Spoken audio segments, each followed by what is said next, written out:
So ఓం అజ్ఞానతిమిరాంధస్య జ్ఞానాంజనశలాకయా చక్షురున్మిళితం येन తస్మై శ్రీగురవే నమః. నమో ఓం విష్ణుపాదాయ కృష్ణప్రేష్ఠాయ భూతలే శ్రీమతే భక్తివేదాంతస్వామిన్యితి నామినే. నమస్తే సారస్వతీ దేవి గౌరవాణి ప్రచారిణే నిర్విశేషశూన్యవాది పాశ్చాత్యదేశతారిణే. జయ శ్రీ हे कृष्णा करुणा सिंधो दीनबंधो जगत्पते गोपेश गोपिका कांता राधा कांता नमोस्तुते. तप्त कांचन गौरांगी राधे वृंदावनेश्वरी वृषभानुसुते देवी प्रणमामि हरिप्रिये.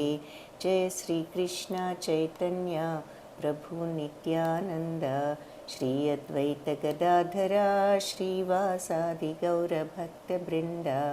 हरे कृष्णा कृष्ण कृष्ण हरे हरे हरे राम राम राम हरे हरे. హరే కృష్ణ. ఈరోజు 16వ అధ్యాయము. అంటే దీని పేరు దైవాసుర సంపదలు. అంటే దైవ అంటే భగవంతుడు, దేవతల యొక్క, అసుర అంటే రాక్షసుల యొక్క, సంపదలు అంటే గుణాలు ఏమిటి అన్నది చూద్దాం. అంటే డివైన్ డిమానిక్ నేచర్స్ ఏమిటి. డివైన్ అంటే దైవీ గుణాలు, డిమానిక్ అంటే మన రాక్షస గుణాలు. సో ఈ రెండు ఈరోజు ఏమిటో చూద్దాము. మాతాజీ ఏంజల్సా? ఏంజల్స్ అంటే బొమ్మలు వేశారు, మనం దేవతలు అంటాం కదా. సో అది ఇంగ్లీష్లో మనం ఏంజల్ అంటారు. సో అయితే డ్రెస్సింగ్ డిఫరెంట్గా ఉంది. ఏంజల్ అంటే మనకి ఇంగ్లీష్లో ఇలా చూడటం అలవాటు. మన దేవతలు అంటే మనము మామూలుగా మన యొక్క డ్రెస్లో చూస్తాం, అవునా? బట్ బేసిక్గా మీనింగ్ అదే, దేవతలు రాక్షసులు అని. ఓకే, హరే కృష్ణ. సో భగవాను వాచ, ఇది స్టార్టింగ్ ఏమిటి?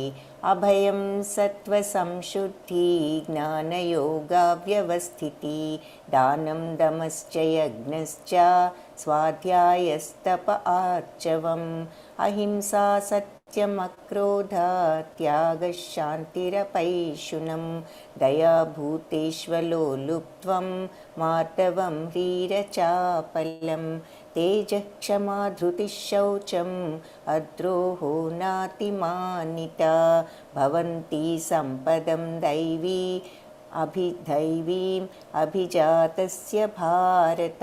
సో ఈ 3 శ్లోకాలు చూసాం 16th చాప్టర్లో 1, 2, 3. ఈ 1, 2, 3 మీనింగ్స్ ఏమిటో ఇక్కడ చూద్దాం.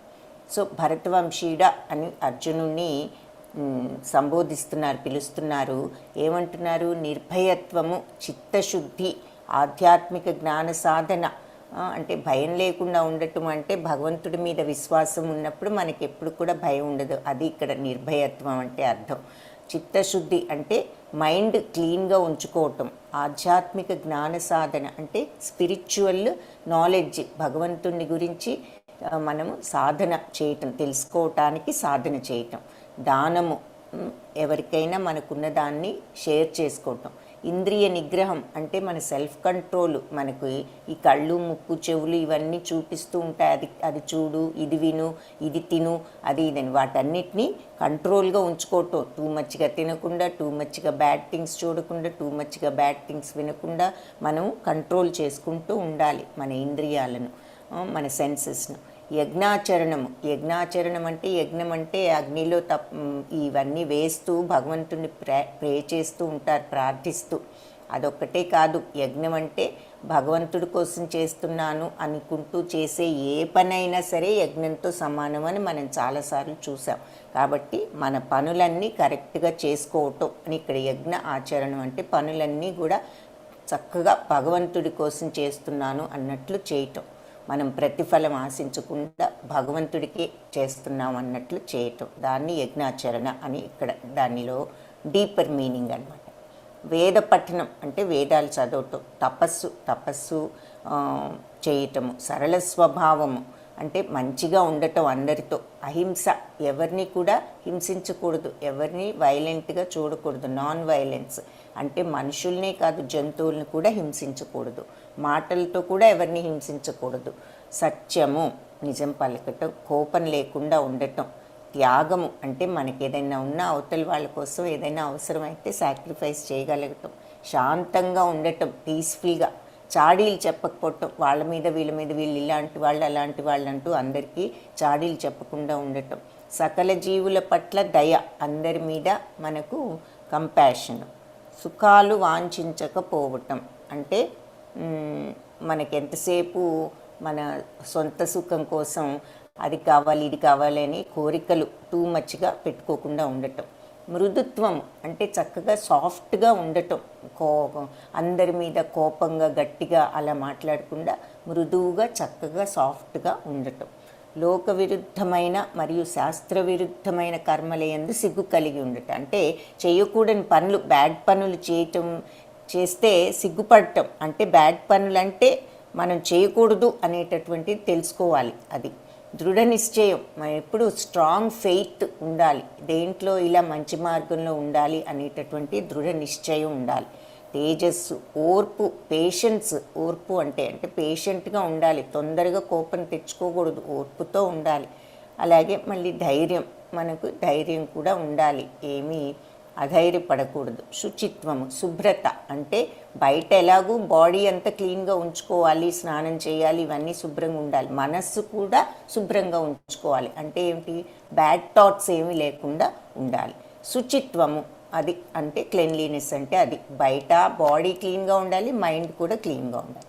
ద్రోహం చేయకపోవటం అంటే ఎవరికి కూడా మనం ఏమీ అన్యాయం చేయకూడదు, సో అందరికీ కూడా మనం ధర్మ మార్గంలో ఉండాలి, ఎవరిని కూడా చీట్ చేయకూడదు, మోసం చేయకూడదు ఎవరిని. గౌరవ వాంఛ లేకపోవటం అంటే అందరూ నన్ను మెచ్చుకోవాలి, నన్ను పొగడాలి, నేను ఇంత చేశాను, ఇంత బాగా చదివాను, లేదంటే ఇన్ని మార్కులు తెచ్చుకున్నాను, ఇది బాగా చదువుతున్నాను, అది బాగా చేస్తున్నాను అని అందరు నన్ను మెచ్చుకోవాలి అనేటటువంటి కోరిక ఉండకూడదు, సింపుల్గా ఉండాలి మనకి ఎంత తెలిసినా. దైవీ సంపద కలిగిన వారి లక్షణాలు ఇవి దేవతల యొక్క లక్షణాలు. మనం చూసే టాపిక్ ఏమిటి, దైవ అసుర గుణాలు అంటే దైవీ గుణాలన్నీ ఇవి, దేవతలకి అసురులు అంటే రాక్షసులకి ఉన్న గుణాలు ఏమిటనేది చూస్తాం ఈ చాప్టర్లో. సో ఇప్పుడు చెప్పినవన్నీ కూడా దేవతల యొక్క గుణాలు. ఇకపోతే ఇప్పుడు రాక్షసులు అసురుల గుణాలు ఎలా ఉన్నాయో చూద్దాం. దంభో దర్పోభిమానశ్చ క్రోధ పౌరుష్యమేవ చ అజ్ఞానం చాభిజాతస్య పార్థ సంపదమాసురీం. సో పార్థ, అర్జున, గర్వము, పొగరు, దురహంకారము అంటే అన్నీ నేనే చేస్తున్నాను, నేనే గొప్పవాణ్ణి అనేటటువంటి ఫీలింగ్. క్రోధం అంటే కోపం, ఎప్పుడు కోపాన్ని తెచ్చుకోవటం ప్రతిదానికి. మొరటుతనం అంటే ఏమాత్రం మృదుత్వం లేకపోవటం, సాఫ్ట్నెస్ అనేదే లేదు, క్రూడ్ అనమాట, మొరటుగా ఉండటం. మరియు అజ్ఞానము, ఇంకేమీ తెలియదు, ఇలాంటి అజ్ఞానంతో ఇవన్నీ కూడా అసురీ స్వభావం కలవారు, రాక్షస గుణాలు ఉన్నవారి లక్షణాలు. ఇక్కడ ఈ కాళింది అనేటటువంటి పాము మీద భగవంతుడు దానిని ఎలా అయితే దాని పొగరును అణుస్తున్నారన్నది మనకి ఈ బొమ్మలో చూపిస్తున్నారు. సో ఈ అసురీ గుణాలు అంటే రాక్షస గుణాలు ఏమిటో మళ్ళీ ఒకసారి చూద్దాం. అజ్ఞానము అంటే ఇగ్నరెన్స్, పొగరు అంటే యారగెన్స్, దురహంకారం అంటే కన్సీట్ అంటారు ఇంగ్లీష్లో, క్రోధం అంటే యాంగర్, పరుషత్వం అంటే హార్ష్నెస్, మృదుత్వం లేదు, సరళత్వం లేదు, కటుత్వం అన్నమాట పరుషత్వం, మొరటుతనం హార్ష్నెస్, గర్వం అంటే ప్రైడ్. ఇవన్నీ కూడా అసురీ గుణాలు, రాక్షసులకు ఉండే గుణాలు. సో ఇక్కడ 4 పిల్లర్స్ ఆఫ్ ధర్మ ఏమిటి అంటే ధర్మం యొక్క 4, ధర్మ మార్గంలో ఉండాలి అంటే ఈ 4 విషయాలు గమనించాలి. దయాభావం అంటే అందరి మీద మర్సీ, కంపాషన్ ఉండాలి, జాలి. తర్వాత నిజాయితీ, ట్రూత్ అంటే అంతా కూడా నిజం చెప్పాలి, సత్య మార్గంలో ఉండాలి.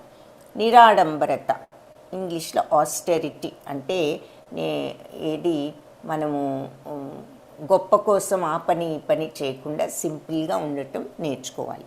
శుచిత్వము అంటే క్లెన్లీనెస్ అంటే చూసాం, not just outward cleanliness, inward cleanliness. ఒకటి బయట క్లెన్లీనెస్, బాడీ క్లీన్గా ఉంచుకోవాలి కరెక్టే, కానీ అది ఒక్కటే చాలదు, లోపల కూడా మైండ్ని క్లీన్గా ఉంచుకోవాలి, చెడు థాట్స్ లేకుండా అని చెప్పి ఈ 4 ధర్మ రెగ్యులేటివ్ ప్రిన్సిపల్స్ ఆఫ్ ధర్మ అంటున్నారు. 4 పిల్లర్స్ ఆఫ్ ధర్మ.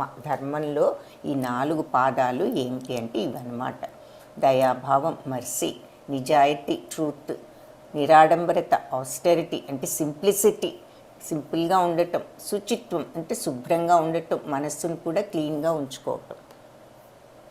ఈ రోజుల్లో ఎప్పుడు ఇలా కలిసి అందరూ కుటుంబాలు కూడా ఇలా పోట్లాడుకుంటున్నాయి, కానీ ఇలా ప్రార్థిస్తూ ఉంటే అందరూ కూడా శాంతితో ఉంటారు, హ్యాపీగా అని చెప్పి కలిసి ప్రార్థించే కుటుంబం కలిసి ఉంటుంది. కృష్ణుడిని కేంద్ర బిందువుగా ఉంచుకుని మనం భగవంతుడి మీద భక్తితో ఉంటూ ఇలా ప్రార్థిస్తే మనం కలిసి హ్యాపీగా ఉండొచ్చు. అలా కాకుండా ఇలా పోట్లాడుకుంటూ ఉంటుంటే ప్రయోజనం లేదు. దైవీ సంపద్విమోక్షాయ నిబంధాయ సురీసుత.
दैवी संपद्विमोक्षाय निबन्धाय सुरीमता मा शुचः संपदं दैवी అభిజాతోసి పాండవ.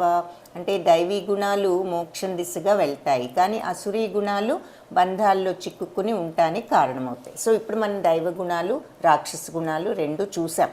సో దైవ గుణాలు ఉంటే మోక్షం వస్తుంది మనకి, అలాంటి గుణాలు మనం ప్రాక్టీస్ చేస్తే. అదే రాక్షస గుణాలు ఉంటే వాళ్ళు ఏమవుతారంటే ఈ బంధాలన్నింటిలో చిక్కుకుని పోతారు, మళ్ళీ మళ్ళీ ఈ భూప్రపంచంలోనే పుడుతూ ఉంటారు. ఇక భగవంతుడి దగ్గరికి వెళ్ళటానికి వాళ్ళు వెళ్లకుండా ఇక్కడిక్కడే ఉంటూ ఉంటారు అని చెప్తున్నారు. కాబట్టి అర్జున, నువ్వు దైవ గుణాలతోనే జన్మించావు కాబట్టి నువ్వేమీ బాధపడకు అని చెప్తున్నారు అర్జునుడితో. ద్వౌ భూత సర్గౌ లోకేస్మిన్ దైవ ఆసురైవ చ దైవో విస్తరశ ప్రోక్త ఆసురం పార్థ మే శృణు. అంటే ఈ లోకంలో ప్రాణులు సృష్టి దైవీ స్వభావము, అసురీ స్వభావం అని చెప్పి 2 రకాల వాళ్ళు ఉన్నారు ఈ లోకంలో. ఆ 2 రకాల వాళ్ళు దైవ సంపద. సో ఈ శ్లోకానికి అర్థం ఏమిటంటే ఈ లోకంలో 2 రకాల వాళ్ళు ఉన్నారు. ఇప్పుడు దాకా మనం చూసింది కూడా అదే. ఏది? దైవ గుణాలు ఉన్న వాళ్ళు ఉన్నారు, రాక్షస గుణాలు ఉన్న వాళ్ళు ఉన్నారు. సో దైవ గుణం అంటే ఏమిటి అన్నది ఇంతకుముందు చూసాము. అసురీ గుణాలు, అసురీ సంపద ఏమిటో ఇంకా వివరంగా చెప్తాను విను అని చెప్తున్నారు. ప్రవృత్తిం చ నివృత్తిం చ జనానా విదురాసురా న శౌచం నాపి చాచారో న సత్యం తేషు విద్యతే. So those who are demonic do not know what is to be done and what is not to be done. ఈ అసురీ గుణాలు ఉన్న వాళ్లకు ఏది చెయ్యాలో తెలియదు, ఏది చేయకూడదో తెలియదు.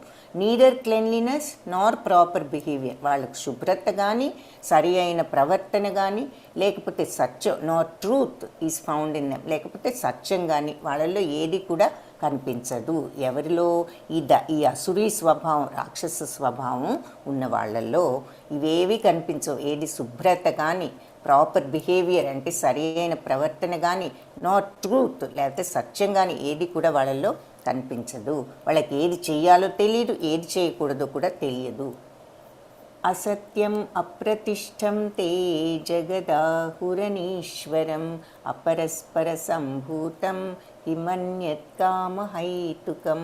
కాబట్టి వాళ్ళు ఏమంటూ ఉంటారు, ఈ రాక్షస మెంటాలిటీ ఉన్న వాళ్ళు, ఈ జగత్తంతా అసత్యం, ఇక్కడ ఏమీ లేదు, దీనికి ఏమీ ఒక అధిపతి లేరు, లీడర్ ఎవరు లేరు, ఇదేమి భగవంతుడి వల్ల పుట్టినదేమి కాదు, ఇదంతా కోరిక కోసమే మనం ఈ జగత్తులో ఉంటూ మన ఇష్టం వచ్చినట్టు మన కోరికలు తీర్చుకోవటమే, మనం అందుకే ఈ భూమి మీదకి అవతరించాము, ఈ భూమి మీద మనం పుట్టింది మన కోరికలు తీర్చుకోవటానికే అనుకుంటారు. అంతేకాని భగవంతుడు అనేవాడు ఒకడు ఉన్నాడని కూడా వాళ్ళు నమ్మరు. ఆ భగవంతుడి మీద భక్తి అనేదే లేదు, అసలు ఉన్నాడని కూడా నమ్మరు. ఏతాం దృష్టిమవష్టభ్య నష్టాత్మానో అల్పబుద్ధయః ప్రభవంతి ఉగ్రకర్మాణ క్షయాయ జగతో హిత.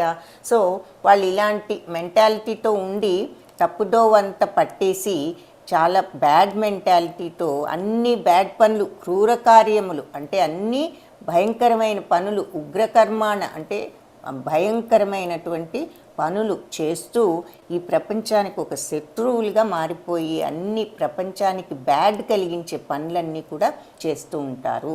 ఇక్కడ ఎగ్జాంపుల్ ఏం చూపించారు, ఇలా బాంబులు వేస్తే మరి దేశాలన్నీ అందరూ పెద్ద పెద్ద బాంబులు వేస్తే అందరికీ డేంజరే, కానీ అలా బాంబులు తయారు చేసి వేసే వాళ్ళు కూడా ఉన్నారు. అలాంటి వాళ్ళు రాక్షస మెంటాలిటీ వాళ్ళు ఇలాంటి బ్యాడ్ పనులన్నీ, భయంకర పనులన్నీ చేస్తూ ఉంటారు అని చెప్తున్నారు.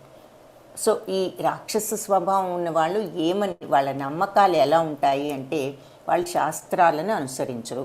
సో శాస్త్రాల్లో ఇది మంచి పని అని చెప్తారు, అవి ఏమీ వాళ్ళు పాటించరు. చేయకూడని పనులేవో తెలియదు, చేయవలసిన పనులేమో తెలియదు వాళ్ళకు.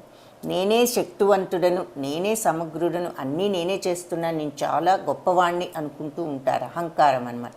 అసభ్య ప్రవర్తన అంటే క్రూరత్వము, కటుత్వము, హార్ష్నెస్, మొరటుతనం, అంతేకాని మృదుత్వం అలాంటివి ఏమీ వాళ్లకు లేవు. అసత్యవంతులు, నిజం కూడా చెప్పరు. అపరిశుభ్రత అంటే నియమాలను పాటించరు, ఇష్టపడరు, ఏ డిసిప్లిన్ అనేది లేదు వాళ్ళకి, మనసులోనూ లేదు, మంచి మనసు లేదు. నేనే సర్వనియంత్రికుడును, భోక్తను, అన్నిటికీ నేనే ఎంజాయర్ని. భగవంతుడు ఎంజాయర్ అనేది వాళ్ళకు ఉండదు. అన్నీ నేను ఎంజాయ్ చేయటానికి నేను పుట్టాను అనుకుంటూ ఉంటారు. నేనే అన్నీ కంట్రోల్ చేసేది, నేనే అన్నీ చేయగలను, నేనే డబ్బు సంపాదించగలను, ఇదంతా నా గొప్పతనం వల్లే జరుగుతోంది అనుకుంటారు. నేనే ఈ కోరికలన్నీ తీర్చుకోవటానికి నేను ఇక్కడ ఉన్నాను అనుకుంటారు. స్వీయ కేంద్రీకృతం అంటే సెల్ఫ్ సెంటర్డ్ అని అర్థం. సెల్ఫ్ సెంటర్డ్ అంటే ఏంటి, ఎంతసేపు వాళ్ళ గురించే ఆలోచించుకుంటూ ఉంటారు. నేను ఇది చేయాలి, నాకు అది కావాలి, నాకు ఇది కావాలి, ఎంతసేపు వాళ్ళ గురించే, కానీ ఇంకా రెండో వాళ్ళ గురించి వాళ్ళకి ఆలోచన. ఇవన్నీ కూడా ఈ రాక్షస గుణాలు ఉన్న వాళ్ళ యొక్క నమ్మకాలు, ఆలోచనలు ఇలా ఉంటాయి అన్నమాట. ఇకపోతే వాళ్ళ స్వభావం ఎలా ఉంటుంది, వాళ్ళ వైఖరి అంటే వాళ్ళ బిహేవియర్ ఎలా ఉంటుందట, ఇలా ఎప్పుడూ కూడా మనశ్శాంతి ఉండదు, విపరీతమైన కోపం వచ్చేస్తూ ఉంటుంది వాళ్ళకి. రైట్ సైడ్ బొమ్మలో చూడండి. సో వాళ్ళ వైఖరి, ఇంద్రియ సంతృప్తియే మానవ నాగరికత యొక్క ప్రధాన అవసరం. అంటే మన కోరికలు తీర్చుకోవటమే మన యొక్క మెయిన్ లక్ష్యం, గోల్. మనం ఇక్కడ ఉన్నది ఎందుకంటే మన కోరికలు తీర్చుకోవటానికి అనుకుంటారు. అంతేకా లెక్కలేనన్న ఆందోళనలు, ఎప్పుడు ఆ కోరికలు తీరలేదంటే, కోరికలు ఉన్నప్పుడు ఏమవుతుంది, ఎలా తీర్చుకోవాలి, ఏం చేస్తే తీరుతుంది, దానికోసం ఎంత డబ్బు కావాలి, ఆ డబ్బు సరిపోతుందా లేదా, ఇంకా ఎక్కువ డబ్బు కావాలి, అది ఎలా సంపాదించాలి, ఇలా ఒకదాని తర్వాత ఒకటి ఈ కోరికలు ఉన్నప్పుడు ఈ ఆందోళనలన్నీ వచ్చేస్తూ ఉంటాయి. సో వాళ్ళకి కోరికలు ఎక్కువ, దానివల్ల ఆందోళనలు ఎక్కువ. వేలాది కోరికల వలయంలో కామక్రోధాలలో నిమగ్నమై ఉంటారు. సో కోరికలు ఎక్కువైపోయినప్పుడు ఈ ఆందోళనలన్నీ పెరిగిపోతే ఏమవుతుంది, అందరికీ కోపాలు ఎక్కువైపోతాయి, చిరాకులు ఎక్కువైపోతాయి. తీరలేదనుకోండి, చిరాకు, కోపము వచ్చేస్తూ ఉంటుంది. అవునా, ఎందుకని, ఇంకా మనం కొనుక్కోలేకపోతున్నాం, ఇంకా ఇది సంపాదించలేకపోతున్నాం, ఎప్పుడుకి వస్తుంది, ఎలా వస్తుంది అనేటటువంటి చిరాకు, కోపము.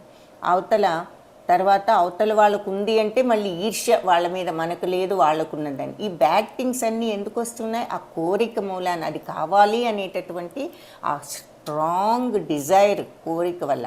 ఆ కోరికలు తగ్గించుకుంటే ఇంత ఆందోళన అనేది ఉండదు. సో మనము తృప్తి పడటం నేర్చుకోవాలి. సో వీళ్ళు ఇంద్రియ సంతృప్తి కోసం ఈ కోరికలు తీరలేదు కాబట్టి, డబ్బులు చాలట్లేదు కాబట్టి చేయకూడని పనులు చేసి కూడా డబ్బు సంపాదించాలని చూస్తారు. బ్యాడ్ పనుల వల్ల కూడా డబ్బు సంపాదించాలి. సో ఇవన్నీ కూడా బ్యాడ్ అసుర స్వభావాల బిహేవియర్ ఇలా ఉంటుంది వాళ్ళ ప్రవర్తన అని చెప్తున్నారు. సో అసురీ స్వభావం అంటే అనేది ఎగ్జాంపుల్. ఇక్కడ హిరణ్యకశ్యపుడు, ప్రహ్లాదుడు, ఆయన అసురుడు, ఆయన సొంత కుమారుణ్ణి చాలా ఇబ్బందులు పెట్టాడు. భగవంతుడి మీద భక్తి చూపిన కారణంగా ఆయనకు నచ్చక దానికి కుమారుణ్ణి అనేక రకాలుగా శిక్షించాడు. సో అది ఎగ్జాంపుల్గా చూపిస్తున్నారు. కంసుడు ఆయన చెల్లెలైన దేవకీదేవినే చంపాలనుకున్నాడు ఈ మధ్యలో బొమ్మలో.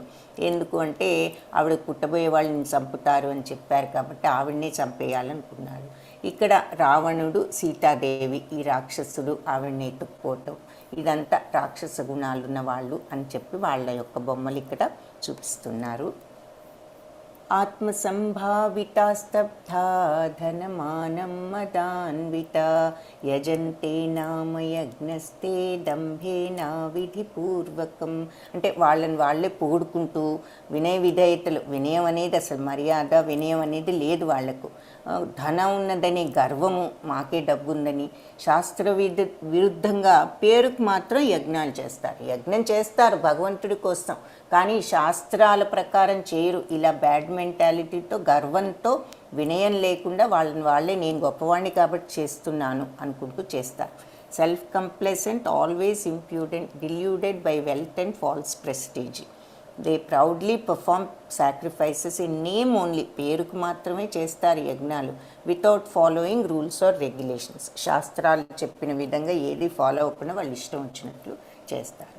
అలాగే అది అహంకారం, బలం, దర్పం, కామం, క్రోధం చ సంశ్రిత మామాత్మా పరదేహేషు ప్రద్విషం తోభ్యసూయక. సో అహంకారము, బలము, వాళ్ళ గర్వము, కామము అంటే విపరీతమైన కోరికలు, కోపంతో కళ్ళు మూసుకుపోయి వాళ్ళు భగవంతుని పట్లే వాళ్ళకి జెలసి వస్తుందన్నమాట. వాళ్ళ దేహంలో ఉన్నాడు పరమాత్మ అన్న విషయం, అందరి దేహాల్లో పరమాత్మ ఉన్నారన్న విషయాన్ని కూడా వాళ్ళు గుర్తించక వాళ్ళు భగవంతుణ్ణి కూడా అసూయతో ద్వేషిస్తారు. ఇక్కడ ఉదాహరణకు శిశుపాలు అనే శిశుపాల వధ చూపిస్తున్నారు. శిశుపాలుడు పుట్టినప్పుడు 4 చేతులు అట్లా పుడితే ఎవరైతే ఆయన్ను టచ్ చేస్తే ఆ 4 చేతులు పోయి 2 చేతులతో అవుతాడో వాళ్ళే అతన్ని చంపుతారంటే శ్రీకృష్ణుడు అలా వచ్చి పట్టుకున్నప్పుడు ఆయనకు అలా జరగటం. సో శిశుపాలుడి మదరు, నువ్వు నా కుమారుడిని రక్షించాలి, చంపవద్దని అడిగితే 100 తప్పుల వరకు క్షమిస్తానని శ్రీకృష్ణుడు మాట ఇచ్చారు. శిశుపాలుడు రాజసూయ యాగం పాండవులు చేసేటప్పుడు ధర్మరాజు అగ్రతాంబూలం శ్రీకృష్ణుడికి ఇవ్వాలి అందరిలోకి. అంటే అగ్రతాంబూలం అంటే అందరిలో ఉన్న వాళ్ళందరిలోకి హైయెస్ట్ రెస్పెక్ట్ అనమాట, గౌరవం. అందరికంటే ఎక్కువ గౌరవం ఎవరికో వాళ్ళకి ఇస్తారు. అది అగ్రతాంబూలం అంటే టాప్ తాంబూలం అని. సో దానికి వాళ్ళు కృష్ణుణ్ణి చూస్ చేసుకుంటారు. అయితే అప్పుడు శిశుపాలుడు, ఇంతమంది పెద్దవాళ్ళు గొప్ప గొప్ప రాజులు ఉంటే ఈ యాదవ రాజే దొరికాడా మీకు ఈ అగ్రతాంబూలానికంటూ రకరకాలుగా ఇక ఇన్సల్ట్ మీద ఇన్సల్ట్, రకరకాల మాటలతో భగవంతుణ్ణి దూషిస్తాడు. 100 తప్పుల వరకు క్షమించి అప్పుడు శిశుపాలుని చంపటం జరుగుతుంది. సో అది ఈ కథ ఇక్కడ ఎగ్జాంపుల్గా చెప్తున్నారనమాట. కళ్ళు మూసుకుపోయి భగవంతుణ్ణి కూడా వాళ్ళు జలసీతో, సో శ్రీకృష్ణుడి మీద ఏం లేదు జలసీ అనమాట, అలా భగవంతుడి మీదే జలసీతో వాళ్ళు ఆ కోపంతో, అసూయతో, గర్వంతో కళ్ళు మూసుకుపోయి ఉంటారు అని చెప్పిన దానికి ఇది ఉదాహరణ, ఎగ్జాంపుల్. ఆసురీం యోనిమాపన్నా మూఢా జన్మని జన్మని మామప్రాప్యైవ కౌంతేయ తతో యాంత్యధమాం గతిం. సో ఇలాంటి వాళ్ళు మాటికి జన్మ పొందుతూనే ఉంటారు. ఈ ఈ భూప్రపంచంలోనే పుడుతూనే ఉంటారు. ఇక్కడ భూప్రపంచంలో కూడా కాదు, ఎక్కడ పుట్టారో తెలియదు. రాక్షస లోకాల్లోనే పుడతారో మరి జంతు లోకాల్లో పుడతారు, కానీ జన్మని పొందుతూ ఇక్కడే ఉంటారు. కానీ నా ప్రపంచానికి, నా దగ్గరికి ఎప్పుడు కూడా చేరుకోలేరు. క్రమంగా వాళ్ళు ఇంకా ఇంకా కింది లోకాలకి వెళ్ళిపోతూ ఉంటారు. ఇలాంటి వాళ్ళు గ్రాడ్యువలీ దే సింక్ డౌన్ అని చెప్తున్నారనమాట. ఇలాంటి వాళ్ళు దే నెవర్ అప్రోచ్ మీ, నన్ను ఎప్పుడు కూడా వాళ్ళు చేరుకోలేరు ఇలాంటి గుణాలు ఉన్నప్పుడు అని చెప్తున్నారు. ఇది ఒక వెరీ ఇంపార్టెంట్ శ్లోక. త్రివిధం నరకస్యేదం ద్వారం నాశనమాత్మన కామ క్రోధస్తథా లోభ తస్మాద్ ఏతత్రయం త్యజేత్. అంటే ఈ త్రివిధం నరకస్యేదం అంటే కామము, క్రోధము, లోభము, ఈ మూడు కూడా ఎలాంటి లక్షణాలంటే, ఎంత బ్యాడ్ లక్షణాలంటే నరకానికి దారి తీసేటటువంటి లక్షణాలు. ఏది ఇంగ్లీష్లో లస్ట్, గ్రీడ్, యాంగర్. లస్ట్ అంటే కోరిక, డిజైర్. గ్రీడ్ అంటే దురాశ, అలాగే యాంగర్ అంటే కోపం. ఈ మూడు కనుక ఉన్నాయి అంటే ఈ మూడు కూడా నరకానికి మనకి దారి చూపించినట్లే, నరకానికి గేట్లు అనమాట. అందుకని ఈ మూడు గుణాలు ఆత్మ వినాశనానికి కారణం. మనం భగవంతుణ్ణి చేరుకోకుండా ఉండటానికి కారణం మనకి నరకానికి దారి చూపిస్తూ ఉంటాయి. అందుకని ఈ మూడు గుణాలను కూడా మనిషి వదిలిపెట్టాలి అని చెప్పేసి చెప్తున్నారు. ఏమిటి అవి అంటే కామము అంటే టూ మచ్ కోరిక, కోపము, ఆ తర్వాత లోభము. సో ఈ కామం, కోపం, దురాశ అనే దానికి ఎగ్జాంపుల్స్ ద్రౌపదీదేవిని ఆ సభలో అవమానించడం, అది కామం అంటే డిజైర్, లస్ట్ అని చెప్పేసి చెప్తున్నారు. తర్వాత వీళ్ళిద్దరూ ఎవరు, దుర్యోధనుడు, భీముడు, వీళ్ళిద్దరూ ఫైట్ చేసుకుంటూ ఇక్కడ ఏంటి, వీళ్ళకి పాండవుల మీద ఉన్నటువంటి కోపంతో ఈ యుద్ధం మొదలుపెట్టాడు దుర్యోధనుడు. కాబట్టి అది ఎగ్జాంపుల్. క్రోధం వాళ్ళకుంది. అలాగే గ్రీడ్ కూడా ఉంది కౌరవులకు, దుర్యోధనుడు వాళ్ళకి. ఏ విషయంలో గ్రీడ్ ఉంది, ఈ హస్తినాపురి రాజ్యం అంతా కూడా మనమే తీసుకోవాలి, వాళ్ళకి ఏమి కూడా ఇంత కూడా ఒక చిన్న ఊరు కూడా వాళ్ళకి ఇవ్వకూడదు అని చెప్పి, అంత పెద్ద రాజ్యం ఉన్నా ఇంత కూడా ఇవ్వటానికి సిద్ధపడలేదు, అంత దురాశ అన్నమాట. కాబట్టి కామము, తర్వాత ఇక్కడ కోపము, క్రోధము అంటే కోపము, ఇక్కడేమో దురాశ, ఈ మూడు లక్షణాలు కూడా ఈ దుర్యోధనుడు, ఈ కౌరవులకు ఉన్నాయి. అందుకే వాళ్ళు చివరికి అలాంటి లక్షణాలు ఉంటే అది మంచిది కాదు అని చెప్తున్నారు. ఏతైర్విముక్త అంటే మంచిదే కాదు, నరకానికి కూడా దారి తీస్తుంది ఈ లక్షణాలు ఉంటే అని చెప్తున్నారు. ఏతైర్విముక్త కౌంతేయ తమో ద్వారైత్రిభిర్నరః ఆచరాత్యత్మన శ్రేయ తతో యాతి పరాం గతిం. సో కౌంతేయ, ఈ మూడు దుర్గుణాలను ఎవరైతే వదులుతారో వాళ్ళు ఆత్మానుభూతికి అనుకూలమైన ఈ మూడు గుణాలను వదిలిపెట్టిన వాళ్ళు క్రమంగా నన్ను చేరుకుంటారు. సో భగవంతుని చేరుకోవాలంటే ఈ మూడు దుర్గుణాలని వదిలేసుకోవాలి. ఏమిటి, కామము అంటే టూ మచ్ కోరిక, అది కావాలి ఇది కావాలని సెల్ఫిష్గా ఎప్పుడు కోరికలు. రెండవది క్రోధం, కోపం అనేది తగ్గించుకోవాలి, కోపం ఉంచుకోకూడదు. లోభము అంటే దురాశ, అన్నీ నాకే కావాలి, ఎవరితో ఏమి షేర్ చేసుకోకుండా సెల్ఫిష్గా అలా ఉండకూడదు అని చెప్తున్నారు. అలా ఉండకుండా ఉంటే అప్పుడు భగవంతుణ్ణి చేరుకుంటారు. ఇక్కడ ఈ బ్యాడ్ థింగ్స్, భగవంతుడు పైన ఉన్నాడు, మనం ఈ మెట్లన్నీ ఎక్కి భగవంతుడిని చేరుకోవాలి.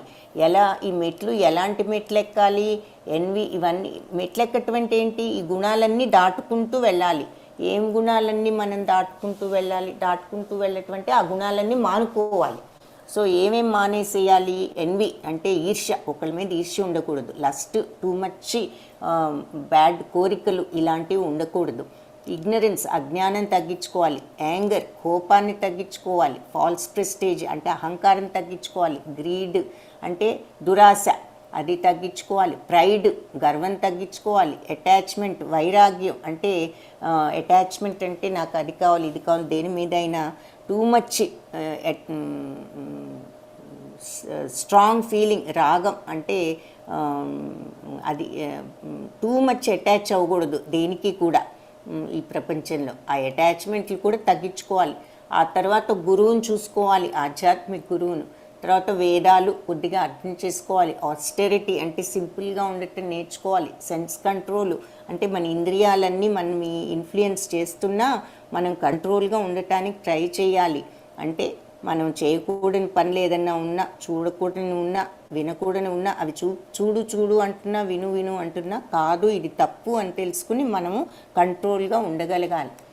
స్పిరిచువల్ నాలెడ్జ్ అలా మనము జ్ఞానాన్ని సంపాదించి అప్పుడు అలా ఉంటే భగవంతుణ్ణి చేరుకుంటాము అని ఇవన్నీ మనకి ఇక్కడ మెట్లుగా చూపిస్తున్నారు.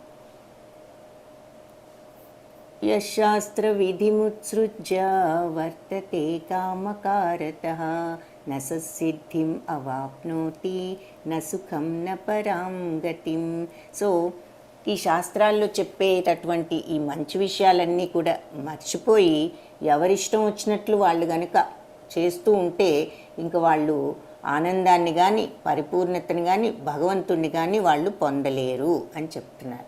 సో ఇక్కడ వీళ్ళు ఇదిగో ఇలా ఇంటాక్సికేషన్, బ్యాడ్ డ్రింక్స్, ఇలా ఈ పిచ్చి పిచ్చి తినకూడనివన్నీ తింటూ ఇలా బ్యాడ్ థింగ్స్ అన్నీ చేస్తూ ఉంటే ఇలాంటి వాళ్ళు వాళ్ళు ఇష్టం వచ్చినట్లు శాస్త్రాలు ఇవన్నీ చేయకూడదని చెప్తున్నా వాళ్ళు చేస్తూ ఉంటే ఈ చెడు పనులన్నీ అలాంటి వాళ్ళు భగవంతుణ్ణి ఎప్పటికీ కూడా చేరుకోలేరు అని చెప్తున్నారు. కాబట్టి మనము one should therefore understand what is duty and what is not duty by the regulation of the scriptures. కాబట్టి శాస్త్రాలు ఏది చేయమన్నాయో ఏది చేయొద్దన్నాయో తెలుసుకుని ఆ ప్రకారంగా మనం చెయ్యాలి. కాబట్టి అలా శాస్త్రాలు చెప్పినట్లుగా మనం చేస్తే అప్పుడు మనం క్రమేణా భగవంతుడి దగ్గరికి వెళ్ళటానికి వీలవుతుంది అని చెప్తున్నారు. ఇది ఈ శ్లోకంలో చెప్పారు. శ్లోకం ఏమిటి అంటే తస్మాత్ శాస్త్రం ప్రమాణంతే కార్యకార్య వ్యవస్థితౌ జ్ఞాత్వా శాస్త్ర విధానోక్తం కర్మ కర్తుం ఇహార్హసి. కాబట్టి తస్మాత్ కాబట్టి శాస్త్రం ప్రమాణంతే శాస్త్రం ఏదైతే మంచిది అని చెప్పిందో అలాంటి కార్యము అకార్యము వ్యవస్థితం అలా ఏదైతే శాస్త్రం చేయవచ్చు చేయకూడదు అని చెప్పిందో ఆ పనులనే చేస్తూ ఉండండి. జ్ఞాత్వా శాస్త్ర విధానోక్తం కర్మ కర్తుం ఇహార్హసి. కాబట్టి ఈ శాస్త్ర విధానాలన్నిటినీ తెలుసుకుని ఆ రకంగా పనులు చేయాలి అని చెప్పి ఈ శ్లోకానికి అర్థం. ఇక్కడ గురువు ద్వారా ఈ నాలెడ్జ్ నేర్చుకుని ఆ ప్రకారంగా చేయాలనే దానికి ఉదాహరణగా కృష్ణ బలరాములు వాళ్ళ గురువు అయిన సాందీపని ముని దగ్గర విద్యాభ్యసించటం చూస్తున్నాం. భగవంతుడికి అన్నీ తెలిసినా కూడా మనమందరం ఎలా అయితే గురువుల దగ్గర నేర్చుకోవాలో మనకు చూపించడానికి ఎగ్జాంపుల్గా ఆయన కూడా గురువు దగ్గర చేరి నేర్చుకున్నారు. కానీ ఆయనకు అన్నీ తెలుసు.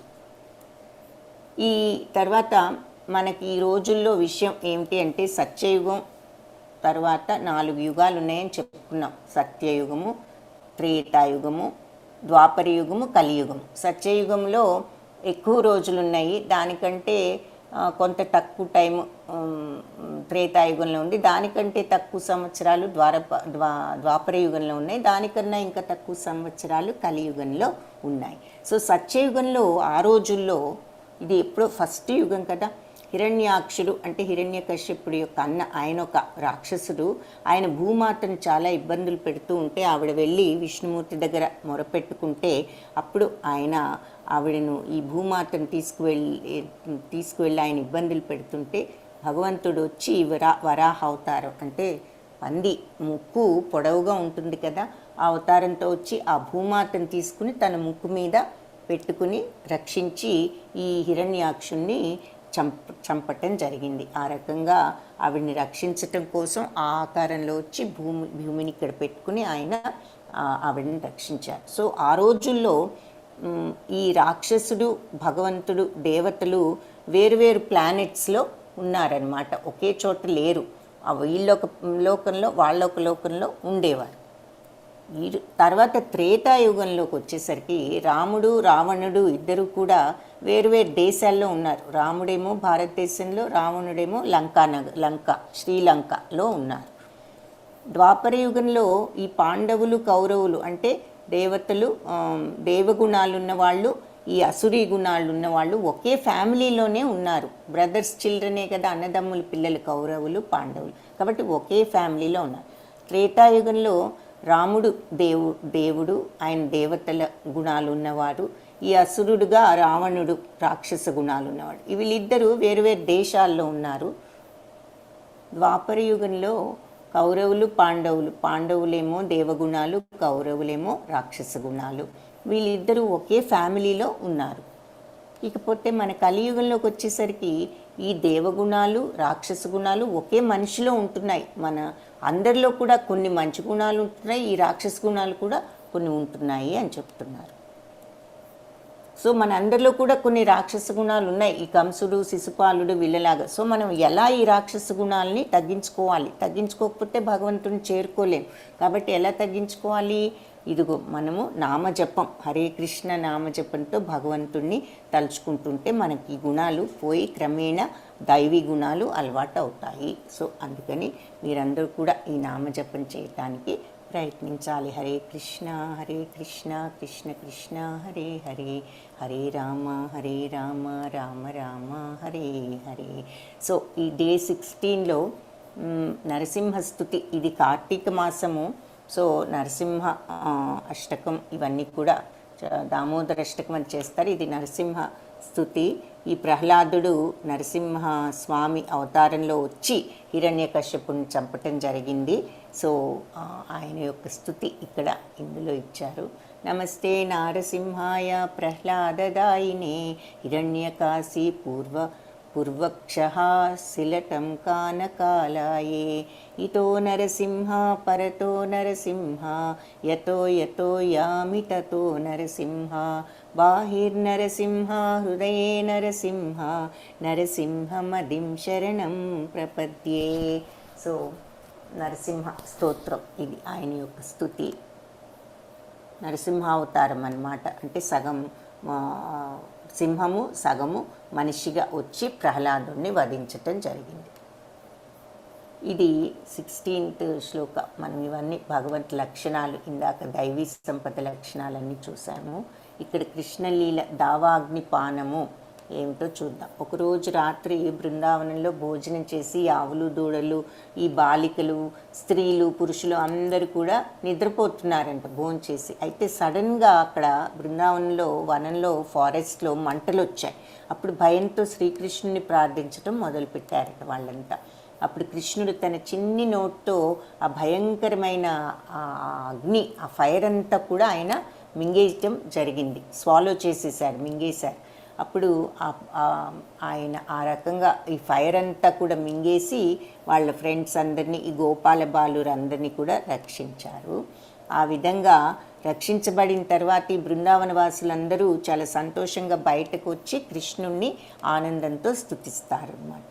సో తర్వాత ఇక్కడ offering for lord Gopal, Chaitanya చరితామృతంలో ఒక స్టోరీ అన్నమాట. ఇదేంటో చూద్దాం. Long ago a brahmin was touring different places. On his way he reached Navadvip and wanted to spend a night. So a Brahmin చాలా ప్లేసెస్లో టూర్ చేస్తూ ఆయన నవద్వీపం అనే చోటుకు వచ్చి అక్కడ రాత్రి అక్కడ స్పెండ్ చేయాలని నిర్ణయించుకున్నాడు. జగన్నాథ్ మిశ్రా అనే ఆయన ఆ బ్రాహ్మణుని ఇంటికి పిలిచారు. వెల్కమ్, కమ్ ఇన్ సైడ్, మా ఇంట్లోకి రా అంటూ ఆయన్ని పిలవటం జరిగింది. ఈ జగన్నాథ మిశ్రా, ఈ బ్రాహ్మణుడు ఈ కాళ్ళు, జగన్నాథ మిశ్రా అంటే చైతన్య మహాప్రభు తండ్రి. సో ఈ ఆయన చైతన్య మహాప్రభు ఎవరు అంటే 15వ శతాబ్దంలో పుట్టి 15th సెంచరీలో ఈ హరే కృష్ణ నామజపాన్ని మనందరికీ ఇచ్చింది ఈ చైతన్య మహాప్రభువే. ఆయన కృష్ణుడి యొక్క అవతారమేనని చెప్తారు. సో ఈ జగన్నాథ మిశ్రా బ్రాహ్మణుడి పాదాలు అవి కడిగి ఇంట్లోకి తీసుకొచ్చి ఆయనకు మర్యాదలు చేసి చేస్తే ఆయన దగ్గర ఒక అందమైన శ్రీకృష్ణుడి విగ్రహం ఉందంట ఈ బ్రాహ్మణుడి దగ్గర. సో అప్పుడు ఏమన్నాడు ఆ బ్రాహ్మణుడు, నా దగ్గర నేను పూజ చేసుకునే ఈ కృష్ణ విగ్రహం ఉంది, ఈ కృష్ణుడికి నేను కొన్ని ప్రసాదాలు, I want to cook some offerings for my deity of Lord Gopal, అంటే నేను ఆయనకు కొన్ని వంటలు చేసి ప్రసాదం పెట్టాలి నేను భగవంతుడికి అన్నారు. అప్పుడు Jagannath Mishra gave him all the things that he need. To cook like rice, dal, vegetables, milk, salt, jaggery etcetera. అంటే ఆ వంట చేయటానికి కావాల్సినవన్నీ ఆయన ఇచ్చారు ఈ బ్రాహ్మణుడికి. ఏమిటి? రైస్ అంటే బియ్యము, దాళ్ళు, పప్పు, వెజిటబుల్స్, కూరగాయలు, మిల్క్, సాల్ట్, ఉప్పు, జాగరీ, బెల్లం, ఇవన్నీ కూడా ఇచ్చారట ఆయన వంట చేసుకోవటానికి. Brahmin started to cook for lord Gopal. అప్పుడు ఆయన భగవంతుడి కోసం ఈ బ్రాహ్మణుడు ప్రసాదం తయారు చేయటం మొదలుపెట్టారు. అప్పుడు ఒక పళ్ళెం తయారు చేసి ఆయన చేసిన వంటంతా కూడా ప్రసాదంగా ప్లేట్లో పెట్టారట బ్రాహ్మణుడు. అప్పుడు ఆ ప్లేట్ తీసుకువెళ్ళి పూజా మందిరం దగ్గరికి వెళ్ళి he kept the offering plate in front of Lord Gopal and started to chant the mantras to offer food to lord Gopal. కాబట్టి భగవంతుడి ముందు పెట్టి ఆ ప్లేట్ని ఆయన మంత్రాలు చదువుతూ పూజ చేయటం ప్రారంభించాడట బ్రాహ్మణుడు. ఏది? ఆయన తెచ్చుకున్నటువంటి కృష్ణ విగ్రహం ముందు ఈ ప్రసాదం ప్లేట్ని పెట్టి పూజ మొదలుపెట్టాడు. As soon as Brahmin started chanting mantras, little Nimai appeared there. He began to eat up all the offerings. ఈ బ్రాహ్మణుడు పూజ మొదలుపెట్టి మంత్రాలన్నీ చదవటం మొదలుపెట్టగానే ఈ నిమాయి అంటే చైతన్య మహాప్రభు, ఆయన్ని నిమాయి ఆయన అని చిన్నప్పుడు ఆయన పేరు. సో ఆయన వచ్చేసి ఆయన మంత్రాలు చదువుతుంటే ఈ ప్రసాదం అంతా మెల్లగా తినటం మొదలుపెట్టారంట. Brahmin was very upset. He shouted. అప్పుడు బ్రాహ్మిన్ చూసి ఆయనకు చాలా కోపం వచ్చి అరవటం మొదలుపెట్టాడు. Hey this child has spoiled my offering to lord Gopal. ఈ పిల్లవాడు వచ్చి తినేసి నేను భగవంతుడికి పెట్టే ప్రసాదం అంతా తినేసి అంత పాడు చేశాడు అని అరవటం మొదలుపెట్టాడు ఈ బ్రాహ్మణుడు. అప్పుడు Jagannath Mishra was very upset. He chased Nimai with stick. దాంతో జగన్నాథ్ మిశ్రా గారికి బాగా కోపం వచ్చింది కొడుకు మీద. వచ్చి ఈ నిమాయిని ఒక కర్ర పట్టుకుని నిమాయిని దండించటానికి సిద్ధపడ్డారు. Please do not punish him. He's just a little boy. I can just eat some fruits. Maybe this is what Gopal wants. అప్పుడు బ్రాహ్మణుడు పనిష్ చేయొద్దు, చిన్న పిల్లవాడేలే, నేను ఇక జస్ట్ ఫ్రూట్స్ తింటాను, నేను మేబీ కృష్ణుడు ఈ పూట నన్ను పళ్ళు తినమని చెప్పటానికే ఇలా చేశాడేమో అని అన్నాడు బ్రాహ్మణుడు. ఎందుకంటే ఆయన భగవంతుడికి పెట్టిన ప్రసాదం మాత్రమే తింటారు.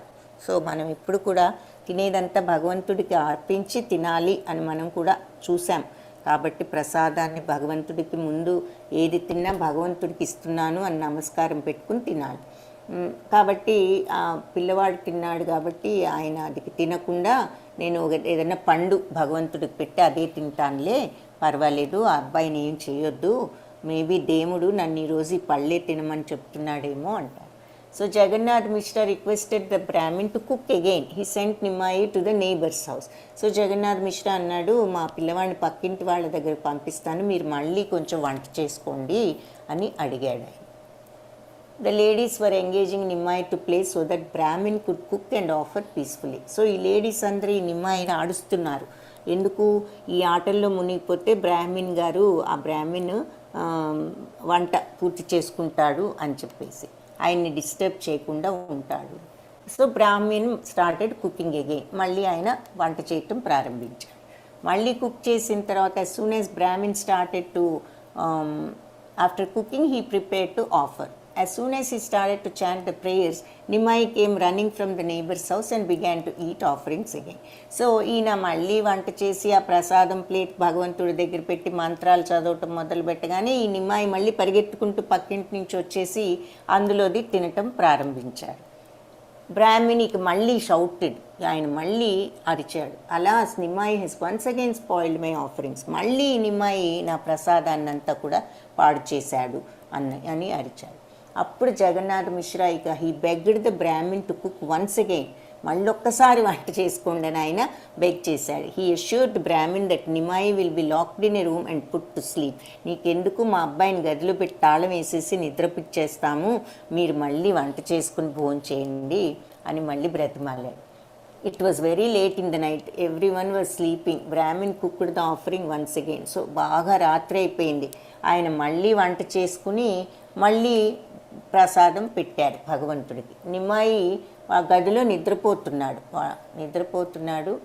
బ్రాహ్మిన్ ఎప్పుడైతే మంత్రాలు ఈ ప్రసాదం ప్లేట్ మళ్ళీ దేవుడి దగ్గర పెట్టి మంత్రాలు చెప్పటం మొదలుపెట్టాడో Nimai heard the ringing of bell and he woke up. ఆయన గంట వాయించటం విని నిద్రలేచాడట.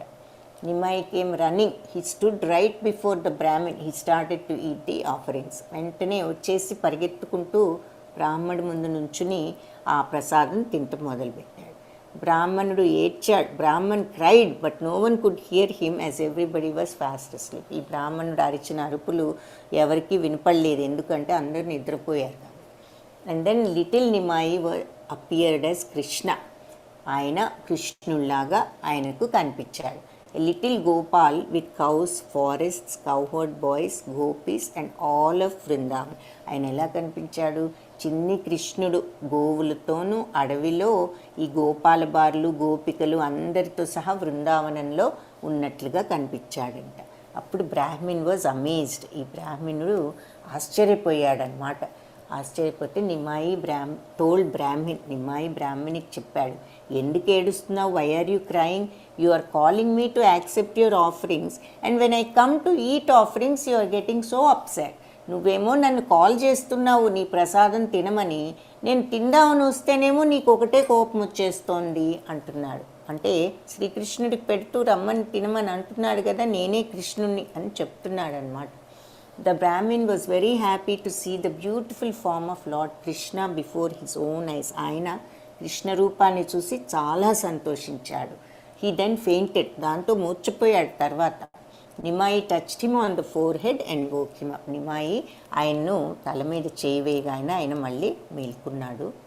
Brahmin was in bliss. ఆయన నిత్య ఆనందంలో వెళ్ళిపోయాడు. ఇక భగవంతుని చూశాడు కదా శ్రీకృష్ణుని, చాలా ఆనందపడిపోయి he ate his prasad very happily. ఆయన ప్రసాదాన్ని చాలా హ్యాపీగా తిన్నాడు. Everyone woke up and saw the brahmin eating prasad happily. అందరూ లేచి ఈ బ్రాహ్మణుడు ప్రసాదం తింటం చూశారు. హౌ వాజ్ యువర్ ఆఫరింగ్ అని అడిగాడు ఆ మిశ్రా, జగన్నాథ్ మిశ్రా. మీ ప్రసాదం ఎలా ఉంది అంటే, పూజ అది బాగా జరిగిందంటే my offering was a success అంటాడు. అంటే నా పూజ చాలా విజయవంతమైంది అంటాడు. ఎందుకు? మరి భగవంతుడే కనిపించాడు కదా అది. సో నిత్యం హరినామాన్ని జపిస్తూ ఆనందంగా ఉండండి. హరే కృష్ణ కృష్ణ కృష్ణ హరే హరే, హరే రామ రామ రామ హరే హరే. ఈ 16th చాప్టరు మనకి ఏం చెప్తుంది అంటే,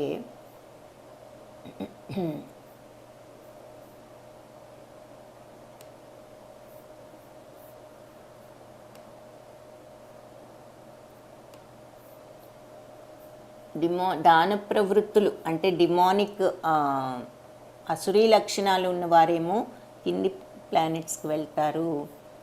అలాగే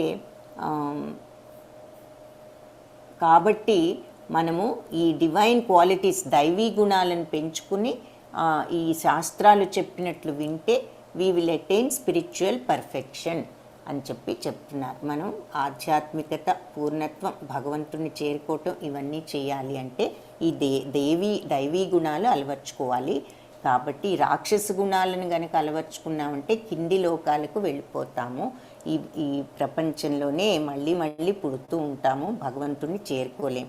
అందుకని దైవీ గుణాలను అలవర్చుకుని మన శాస్త్రాలు చెప్పినట్లుగా మంచి పనులు చేస్తూ భగవంతుణ్ణి పొందాలి అని మనం ఇక్కడ నేర్చుకున్నాం. ఇప్పుడు మళ్ళీ 17th చాప్టర్ క్విక్గా చూద్దాం. హరే కృష్ణ. ఈ 17th చాప్టరు ఏమిటి అంటే శ్రద్ధాత్రేయ విభాగ యోగం. అంటే డివిజన్స్ ఆఫ్ ఫెయిత్. శ్రద్ధాత్రేయ విభాగ యోగం ఏమిటి అంటే అవి ఏ శాస్త్ర విధిమిత్సృత్య యజంతే శ్రద్ధయాన్వితా తేషాం నిష్ఠా తు కా కృష్ణ సత్వమాహో రజస్తమః.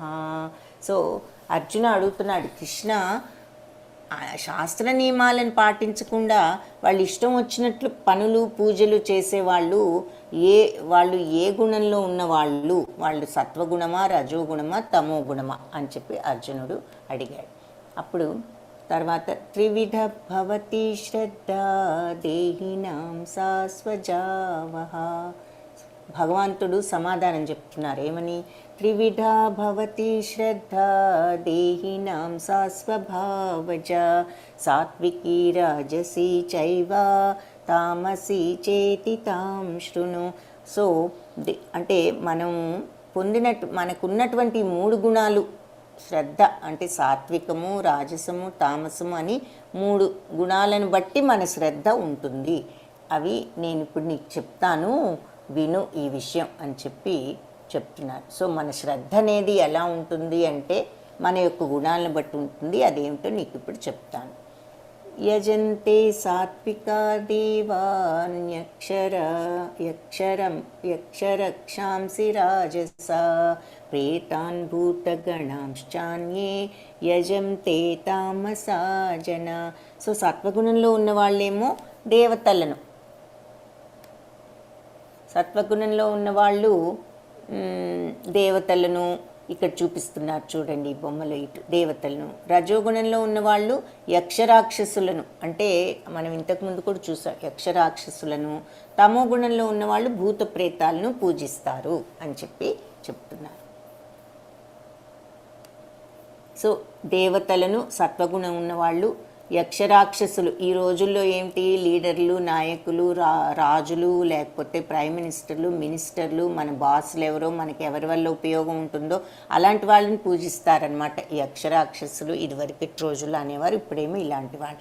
బట్ ఇక్కడ తెలుసుకోవాల్సింది ఏమిటంటే సత్వగుణం వాళ్ళు దేవతలను, రజోగుణం వాళ్ళు యక్షరాక్షసులను, తమో గుణం వాళ్ళు భూత ప్రేతాలను పూజిస్తారు అని చెప్తున్నారు.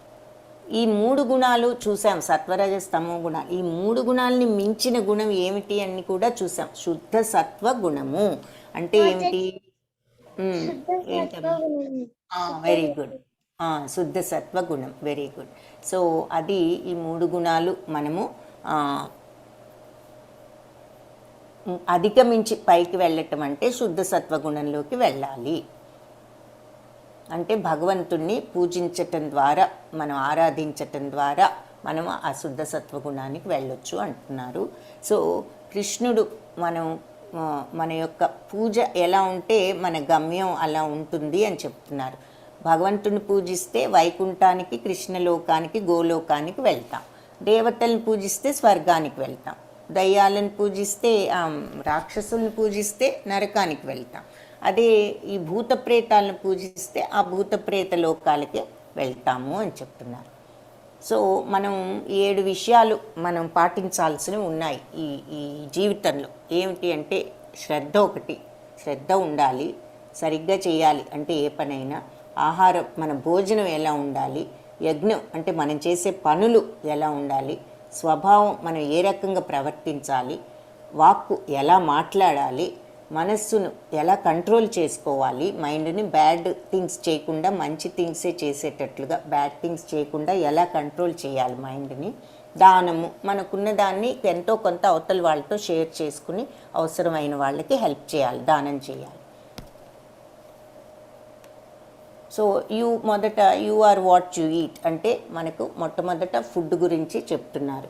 ఫుడ్స్ ఈ సాత్విక ఆహారము ఎలాంటివి అంటే ఇక్కడ చెప్తున్నారు. ఏ ఫుడ్ అయితే మన ఆయుష్ని పెంచుతుందో, మన లైఫ్ ఎగ్జిస్టెన్స్ ఏదైతే పెంచుతుందో, మనకి ఏదైతే ఆరోగ్యం, హెల్త్, స్ట్రెంగ్త్, హ్యాపీనెస్, సాటిస్ఫాక్షన్ అంటే మనకి ఏదైతే బలము, ఆరోగ్యము, ఆనందము, తృప్తి ఏ ఆహారం అయితే కలిగిస్తుందో అలాంటి ఆహారాలు సత్వగుణంలో ఉన్న వాళ్ళకి ఇష్టమైన ఆహారాలు అని చెప్తున్నారు. అలాంటి ఆహారాలు ఎలా ఉంటాయి? జ్యూసీగా, ఫ్యాటీ అంటే ఆరోగ్యవంతమైనవి అని. హోల్ అంటే ఏదో ఫ్యాటీ అంటే బ్యాడ్ అనుకోద్ది ఇక్కడ. హోల్సమ్ అంటే నిజమైన ఫుడ్, చెత్త కాదు, అందులో ఉన్నదంతా కూడా మన బాడీకి అవసరమైనది, wholesome. And pleasing to the heart, మనం హృదయానికి నచ్చేది, మనస్సుకు ప్రీతికరంగా ఉంటుంది ఆహారం. రసవంతమైనది, జ్యూసీగా ఉంటుంది, పుష్టికరమైనది, ఆరోగ్యకరం, హెల్తీ, మనస్సుకి ప్రీతి, మన హార్ట్కి ప్లీజింగ్గా ఉంటుంది ఈ సాత్విక ఆహారము. అంటే ఇలా మనకి ఫ్రూట్స్ అవన్నీ ఇక్కడ చూపిస్తున్నారు చక్కగా. ఫ్రూట్స్, అన్ని రకాల ఫ్రూట్స్ అవి. అదే కాకుండా ధాన్యాలు, మరి కాయగూరలు, పళ్ళు ఇవన్నీ కూడా సాత్విక ఆహారం కింద వస్తాయి. అంటే ఈ 2 చాప్టర్స్లో మనం ఏ గుణాలు, దైవ గుణాలు పెంచుకోవాలి, రాక్షస గుణాలు వదులుకోవాలి. కాబట్టి ఆ గుణాలు ఏమిటి అన్నది ఇందాక చాప్టర్లో చూసాం. ఏది దైవ గుణాలు మనం పెంచుకోవాల్సినవి, ఏవి రాక్షస గుణాలు మనం వదులుకోవాల్సినవి ఏమిటన్నది ఇందాక చూసాం. ఇప్పుడు ఎలా ఉండాలి, ఏ ఆహారం తినాలి, ఏ రకమైన ఆహారం మనకి మంచిది, ఇవన్నీ ఈ చాప్టర్లో అవన్నీ చూస్తామన్నమాట. మనకి ఈ విషయాలన్నీ కూడా ఏది శ్రద్ధ అనేది ఎలా ఉండాలి, సత్వరజస్తమో గుణాలు, ఆ తర్వాత ఆహారం ఎలాంటి ఫుడ్ తీసుకోవాలి, యజ్ఞం ఎలా పనులు చేయాలి, స్వభావం ఏ రకంగా ఉండాలి, ఏ మెంటాలిటీతో ఉండాలి, వాక్కు ఎలా మాట్లాడాలి, మైండ్ని ఎలా కంట్రోల్ చేసుకోవాలి చెడు పనులు చేయకుండా, దానం ఇవ్వటం, ఇవన్నీ కూడా ఇక్కడ ఎలా చేయాలి ఇవన్నీ అనేది ఇక్కడ చూస్తాం. సో ఆహారంలోకి వచ్చేసరికి సత్వగుణంలో ఉన్నవాళ్ళు ఇవి లైక్ చేస్తారు. ఈ ఆహారం తింటే మనకు ఆరోగ్యము, పుష్టి, మనసుకు సుఖము, సంతోషము అన్నీ కూడా వస్తాయి అని చెప్తున్నారు. అవి పళ్ళు, కాయగూరలు, ధాన్యాలు. మనం తినే ఫుడ్డు మనకు 3 రకాలుగా విభజించబడుతుంది. ఒకటి వేస్ట్ అంతా బయటికి వెళ్ళిపోతుంది, మధ్యలో ఉన్నదంతా మంచి అంతా కూడా మన శరీరానికి బలాన్ని ఇస్తుంది, పోషక ఆహారాన్ని ఇస్తుంది. ఇకపోతే మనకు కనిపించింది ఏమిటి అంటే ఆ మైండ్లోకి కూడా వెళ్ళిపోతుంది ఆహారం యొక్క ఎఫెక్ట్. బాడీకి బలం ఇవ్వటమే కాదు మనం తినేది, ఆ ఫుడ్లో ఉండే కొన్ని బ్యాడ్ థింగ్స్ మన మైండ్లోకి కూడా వెళ్తాయి. సో ఆ బ్యాడ్ థింగ్స్ తిన్నప్పుడు మన మైండ్లో కూడా తేడా వస్తుంది స్వభావంలో. అందుకే బ్యాడ్ థింగ్స్ తినకుండా ఆ సాత్విక ఆహారమే తినాలి అని చెప్తారు. ఇది రైట్ సైడ్ ఉన్నది కాయగూరలు, పళ్ళు, ఇవన్నీ సాత్విక ఆహారం. లెఫ్ట్ సైడ్ ఉన్నవి ఇవన్నీ తింటే అది సాత్విక ఆహారం కాదు. మరి జంతువుల్ని కూడా హింసించకూడదు అని చెప్తున్నారు. అలాగే సాత్విక ఆహారం తింటే మరి సన్నగా మనం వెయిట్ గెయిన్ అవ్వకుండా హెల్తీగా ఉంటాం. కానీ ఈ తినకూడని ఇలాంటి ఆహారాలన్నీ తింటే ఫ్యాట్ ఎక్కువైపోయి బాడీలో మరి లావ్ అయిపోయిన దగ్గర నుంచి రకరకాల జబ్బులు వస్తూ ఉంటాయి. హార్ట్ అటాక్లు ఇవన్నీ కూడా, బాడీలో కొలెస్ట్రాల్ ఇవన్నీ పెరిగిపోతాయి, లావ్ అయిపోతాయి. సో ఈ కాయగూరలు, పళ్ళు, సాత్విక ఆహారం తింటూ ఉంటే అలాంటివేమీ కూడా జబ్బులు ఉండవు. భగవంతుడికి చక్కగా మనం ఏది చేసినా ముందు ఆయనకు ఆఫర్ చేసి ప్రసాదంగా ఆ తరువాత మనము తినాలి అని చెప్పి ఆయన భగవంతుడికి ప్రసాదంగా ముందు, ఇందాక స్టోరీలో కూడా చూసాం కదా, బ్రాహ్మణుడు ముందు ఆయనకు పెట్టి తినటం ఆ ప్రసాదం. అలా పెట్టి తింటే మనకు భక్తి మంచిది, ఆ రకంగా ఉండాలి అని చెప్తున్నాను. భగవంతుడికి ప్రేమతో భక్తితో సమర్పించాలి. ఏది సమర్పించినా అది 10 రకాలు చేయక్కర్లేదు. మనం ఒక్క రకమే చేసుకున్నా భగవంతుడికి భక్తితో ప్రేమతో సమర్పిస్తే చాలు. తర్వాత నెక్స్ట్ ఏది రాజసికంగా ఉండేవాళ్ళు తినేటటువంటి ఆహారం ఏమిటి అంటే, ఏదైతే చేదుగా, అతిగా చేదైనవి, పుల్లగా ఉండేవి, ఉప్పగా ఉండేవి, బాగా వేడిగా ఉన్న, తర్వాత ఎండిపోయినట్లుగా ఉన్నా కూడా మంట కలిగించేవి, ఇలాంటి ఆహారాలన్నీ కూడా రజోగుణంలో ఉన్న వాళ్ళకి ఇష్టమైన ఆహారం. ఇలాంటి ఆహారాలు తింటే ఏమవుతుంది, వాళ్ళకి ఎక్కువ జబ్బులు వస్తాయి, దుఃఖం వస్తుంది, ఈ మైండ్ కూడా ఎఫెక్ట్ అవుతుంది ఫుడ్ని బట్టి అని చెప్తున్నాం కదా, మనం తీసుకునే ఆహారాన్ని బట్టి. సో ఇలాంటి ఆహారం తీసుకుంటే మనకు దుఃఖము, క్లేశము ఎక్కువ అవుతాయి, తర్వాత జబ్బులు కూడా వస్తాయి. ఎందుకు, ఇక్కడ చూడండి, ఈ కారము, కొందరు పచ్చిమిరపకాయలే తింటున్నారు. సో అలా అతి పుల్లగా ఉన్నవి, అతి చేదుగా ఉన్నవి, ఉప్పగా ఉన్నవి, బాగా వేడిగా ఉన్నవి, ఎండిపోయినటువంటివి, వేయించినటువంటివి టూ మచ్, ఆ తర్వాత బాగా కారంగా ఉన్నవి, ఇవన్నీ కూడా మంచిది కాదు హెల్త్కి. రజోగుణంలో ఉన్నవాళ్ళు ఇలాంటివి ఇష్టపడతారు అని చెప్తున్నారు. ఇక్కడ ఈ కారము అది చూపిస్తున్నారు. తర్వాత తమో గుణంలో ఉన్నవాళ్ళు ఎప్పుడు కూడా కుళ్ళిపోయినవి, పాతవి, తర్వాత తినకూడనివి, 3 గంటల కంటే అంటే ఎప్పుడో వండినవి కూడా తినకూడదు, ఫ్రెష్గా ఉన్న ఫుడ్డే తినాలి. భగవంతుడి ప్రసాదం భగవంతుడికి సమర్పిస్తే అప్పుడు పర్వాలేదు, ప్రొద్దున్న చేసి సమర్పించి మధ్యాహ్నం సాయంత్రం తినాల్సి వచ్చినా పర్వాలేదు. కానీ మామూలుగా ఫ్రెష్గా ఉన్న ఫుడ్ తినకపోతే అది మంచిది కాదు అని చెప్తున్నారు. ప్రసాదం అయితే పర్వాలేదు. కానీ ఈ తమో గుణంలో ఉన్నవాళ్ళు ఇలా ఎప్పుడో చేసినవి, కొంచెం కుళ్ళిపోయినవి, ఆ తర్వాత టేస్ట్ లేనివి, బ్యాడ్ థింగ్స్, తినకూడనివి తింటూ ఉంటారు తమో గుణంలో వాళ్ళు. ఉదాహరణలు కొన్ని ఇక్కడ చూపిస్తున్నారు. ఆ తర్వాత సాత్విక ఆహారం, ఇక్కడ కాయగూరలు, పళ్ళు. రాజసిక ఆహారం కొంచెం ఎక్కువ కారంగా ఉండేవి, ఇలా స్ట్రాంగ్గా ఉండే ఫుడ్స్, ఎక్కువ రకాలు, కాఫీలు, ఇవన్నీ. ఇక తామసిక ఆహారం వచ్చిందంటే too much food. Ice cream చూడండి, 3 స్కూప్స్, ఒకటి కూడా కాదు, అలా లిమిట్ లేకుండా ఎక్కువగా తినటం, మాంసాహారాలు, ఇవన్నీ, డ్రింక్స్, ఇలాంటివన్నీ కూడా తామసిక ఆరోగ్య ఫుడ్డు. సో సాత్వికగా ఉన్నవాళ్ళు బ్యాలెన్స్డ్గా ఉంటారు, పీస్ఫుల్గా ఉంటారు, శాంతితో వాళ్ళు స్వచ్ఛంగా ఉంటారు. రాజసికం వాళ్ళు ఎప్పుడూ ఇక ఆందోళనతో, ఎప్పుడు అది ఇది చెయ్యాలని ఒకలాంటి అలజడితో, ఇక ఎప్పుడు కూడా టూ మనీ కోరికలతో ఉంటూ ఉంటారు, ఆందోళనలతో. తామసికంగా ఉన్నవాళ్ళు ఇలా బద్ధకంగా ఏమీ చేయకుండా అజ్ఞానంలో అలా తిని కూర్చుంటూ ఉంటారు అని చెప్తున్నారు. సో మన యొక్క ఏం పనులు చేస్తామో ఆ పనులే, వాటి వల్ల మనకి నెక్స్ట్ జన్మ డిసైడ్ అవుతుంది అని చెప్తున్నారు. చెడు పనులు చేస్తే, మరి ఇందాక చూసాం కదా, గుణాలను బట్టి సత్వగుణంలో ఉన్నవాళ్ళు దేవతలు పూజిస్తారు, రజగుణంలో ఉన్నవాళ్ళు యక్షరాక్షసుల్ని, తమో గుణంలో ఉన్నవాళ్ళు భూత ప్రేతాలని. కాబట్టి దాని ప్రకారమే సత్వగుణంలో అదే దేవతలను పూజిస్తే దేవలోకాలకు వెళ్తారు, యక్షరాక్షసులను పూజిస్తే మళ్ళీ ఈ భూప్రపంచంలో పుడుతూ ఉంటారు, భూత పిశాచాలను పూజిస్తే జంతులోకాలకు కూడా కింది లోకాలకు వెళ్తారు, జంతులోకాలకు అని చెప్పుకున్నాము. సో ఇక్కడ అప్పుడు ఏం చెప్తున్నారంటే యజ్ఞాలు అనేది ఎలా చేయాలి అనే విషయం ఇక్కడ చెప్తున్నారు. యజ్ఞం అంటే ఏంటి? ఏ పనైనా సరే భగవంతుడి కోసం చేస్తున్నాం అనుకుంటే అది యజ్ఞంతో సమానం. శాస్త్ర నిర్దేశం, శాస్త్రాలు ఎలా చేయాలని చెప్తే అలా చేయాలి మనం పనులు. నా బాధ్యత అనుకుని చేయాలి, ఇది నా డ్యూటీ అనుకుని చేయాలి. తర్వాత ఫలితాలు కోరకుండా, అంటే రిజల్ట్స్ ఇది చేస్తే అది వస్తుంది కాబట్టి ఈ పని చేస్తున్నాను అని అనుకోకూడదు, ఇది నా బాధ్యత కాబట్టి చేస్తున్నాను అనుకోవాలి. రిజల్ట్ని భగవంతుడికి, ఆ ఫలితాలు భగవంతుడికే అర్పించాలి. అలాంటి యజ్ఞం సాత్వికమైనటువంటి యజ్ఞం.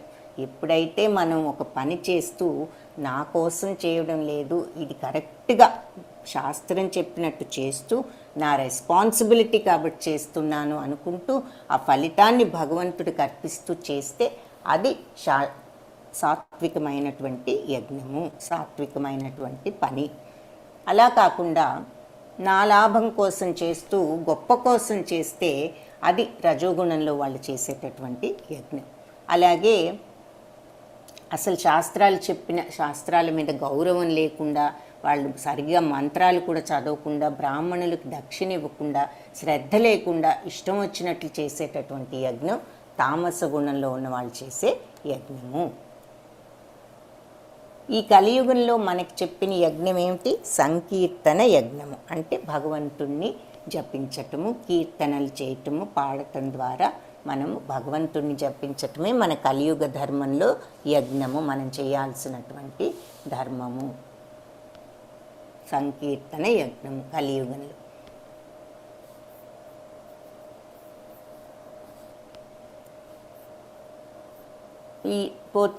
ఇకపోతే ఆస్టెరిటీ అంటే తపస్సు ఎలా ఉండాలి అంటే, ఈ సత్వరజస్తమో గుణాల్లో సత్వగుణం ఉన్నవాళ్ళు ఎలా ఉంటారు?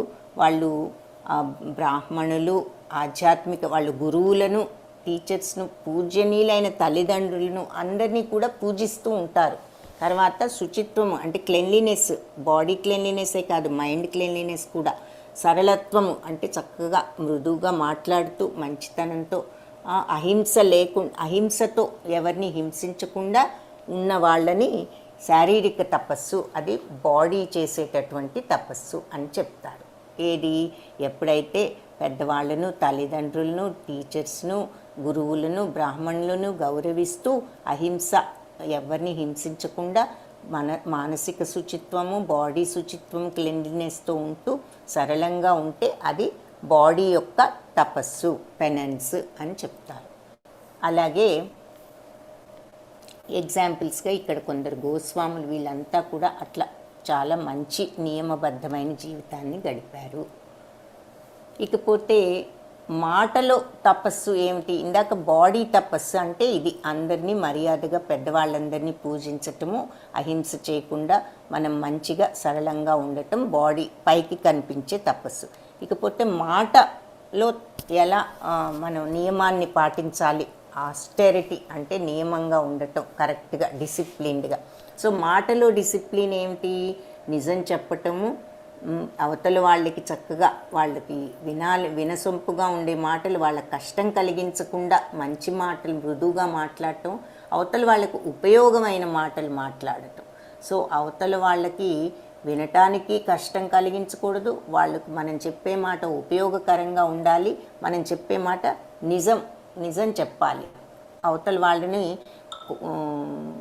ఆందోళన పరచకుండా ఉండాలి. అలా మాట్లాడే మాటలు చక్కటి మంచి మాటలు అని చెప్తున్నారు. మాటల్లో డిసిప్లిన్ అది. విభీషణుని ఇక్కడ చూపిస్తున్నారు. ఆయన రావణుడి తమ్ముడు. ఆయన రాక్షసుడు అయినప్పటికీ కూడా వాళ్ళ అన్నని యుద్ధం మానేయమని చెప్పి సీతాదేవిని ఇచ్చేయమంటే ఆయన మాట వినకపోతే ఇంకా అన్నను వదిలేసి శ్రీరాముడిని శరణు వేయటానికి వచ్చాడు. సో ఆయనను ఇక్కడ మంచితనానికి ఒక ఉదాహరణగా చూపిస్తున్నారు. అందుకే ఆయనను ఆ రావణుణ్ణి వధించిన తర్వాత విభీషణుణ్ణి లంకా నగరానికి రాజుగా ఆయన పట్టాభిషేకం చేశారు శ్రీరాముడు. తర్వాత ఇప్పుడు దానం అనేది ఈ సత్వరజస్తమో గుణాల వాళ్ళు ఒక్కొక్కళ్ళు ఏ విధంగా చేస్తారో చూద్దాం. ప్రతిఫల వాంఛ లేకుండా సరైన ప్రదేశంలో సరైన సమయంలో, అంటే నాకు ఈ దానం ఇచ్చేటప్పుడు కూడా ఈ దానం ఇస్తే నాకు పుణ్యం వస్తుంది అనేటటువంటి ఆలోచనతో కాకుండా దానం నేను ఇవ్వాలి, అవతల వాళ్ళకి సహాయం చేయాలి కాబట్టి ఇవ్వాలి దానం, అంతేగాని ఈ దానం ఇస్తే పుణ్యం వస్తుందని అలా అనుకోకూడదు. కాబట్టి అలా ప్రతిఫలం ఆశించకుండా నిజంగా మంచి మనసుతో ఇచ్చేది దానము. అది సత్వగుణంలో చేసేటటువంటి దానం. కానీ ఏదైనా ప్రతిఫలం కోసం దానం చేయటం, అంటే పేరు కోసం వాళ్ళు నన్ను పొగడాలి, నేను ఫోటో తీయించుకుని పేపర్లో వేయించుకోవాలి, వీళ్ళకి డబ్బు ఇచ్చానని అందరికీ తెలియాలి, అలా ఒక ప్రతిఫలం ఆశిస్తూ ఇచ్చేటటువంటి దానం రజోగుణ దానం. ఇకపోతే తమోగుణ దానం ఎలాంటిదంటే అసలు వాళ్ళు ఎవరికి ఇస్తున్నాము, దేనికి ఇస్తున్నాము ఏది పట్టించుకోరు. అవతల వాళ్ళ డబ్బు తీసుకెళ్ళి చెడు అలవాట్లకు ఉపయోగించవచ్చు, చెడు పనులకు ఉపయోగించవచ్చు, అవన్నీ కూడా చూడకుండా ఇష్టం వచ్చినట్లు నిర్లక్ష్యంగా ఇచ్చేటటువంటి దానం తమోగుణంలో చేసేటటువంటి దానం. ఇకపోతే నిజమైన అంటే భగవంతుడి కోసం ఏదన్నా ఉపయోగకరంగా చేయాలి, కానీ చెడు పనులు చేసే వాళ్ళకి మంచి పనులు చేసే వాళ్ళకి అవసరమైనప్పుడు నిజమైన కారణానికి దానం ఇవ్వాలి. కానీ ఎవరైనా తీసుకువెళ్ళి తాగటానికో ఇలా చెడు అలవాట్లకో వినియోగిస్తే అలాంటి వాళ్ళకి ఇస్తే అది తమో గుణంలో చేసే దానమే అవుతుంది. తెలుసుకోకుండా ఇష్టం వచ్చినట్లు అలా ఎవరికి పడితే వాళ్ళకి ఇవ్వటం.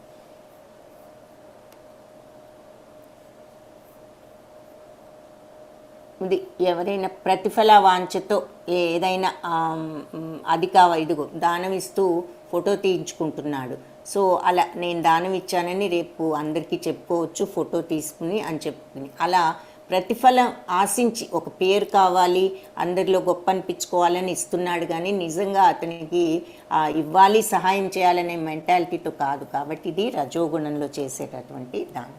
తమో గుణంలో అంటే ఇవ్వకూడని బ్యాడ్ ప్లేసెస్లో బ్యాడ్ టైమ్స్లో ఇలా అపాత్రులకు ఇవ్వకూడని వాళ్ళకి ఇలా హెల్ప్ వాంటెడ్, ఇది అంటే వీళ్ళు బ్యాడ్గా సిగరెట్లు తాగటం ఇలాంటివన్నీ చేసే వాళ్ళకి డబ్బులు ఇస్తే అది తమో గుణంలో చేసే దానం.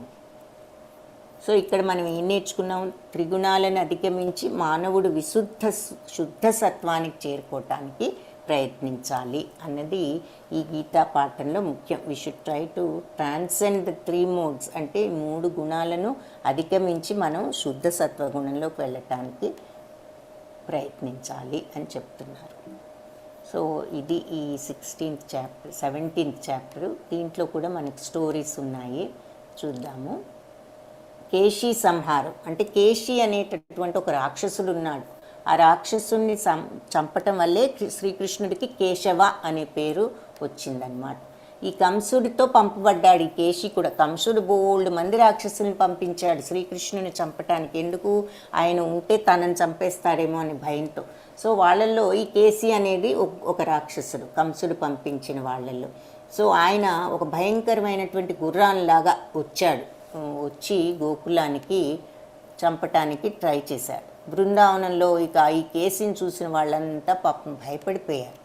అదే రోజున కృష్ణుడు సుబాల కృష్ణుడిలాగా అలంకరించుకుని సుబాలనే కృష్ణుడిగా సుబాలుడు అంటే కృష్ణుడి ఫ్రెండ్ ఉన్నాడు సుబాలుడని. సుబాలుడు కృష్ణుడిలాగా ఆ రోజు అలంకరించుకున్నాడంట. సో సుబాలుడిని చూసి కృష్ణుడు అనుకున్నాడు ఈ కేసి. వచ్చి సుబాలుడిని భయపెట్టింది.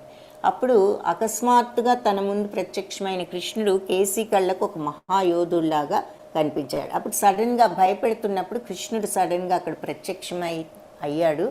ఈ కేసీ కళ్ళకు ఒక పెద్ద యోధుడు అంటే మంచి వీరుడిలాగా కనిపించాడు కృష్ణుడు. ఆ తర్వాత కృష్ణుడు ఆ గుర్రంతో పోట్లాడి ఆ రాక్షస గుర్రంతో దాన్ని చంపటం జరిగింది. సో కేసీ అనే రాక్షసుని బృందావనానికి ఎవరు పంపించారు? హరే కృష్ణ, ఎవరు చెప్తారు? ప్రశాంతి, ఎవరు పంపించారు కేశీని? హరే కృష్ణ మాతాజీ, కంసుడు. Very good. నెక్స్ట్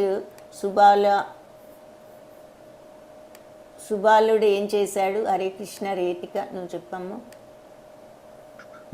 మాతాజీ, సుబాలుడు కృష్ణుడు వేషం వేసుకున్నాడు. Very good, Hare Krishna.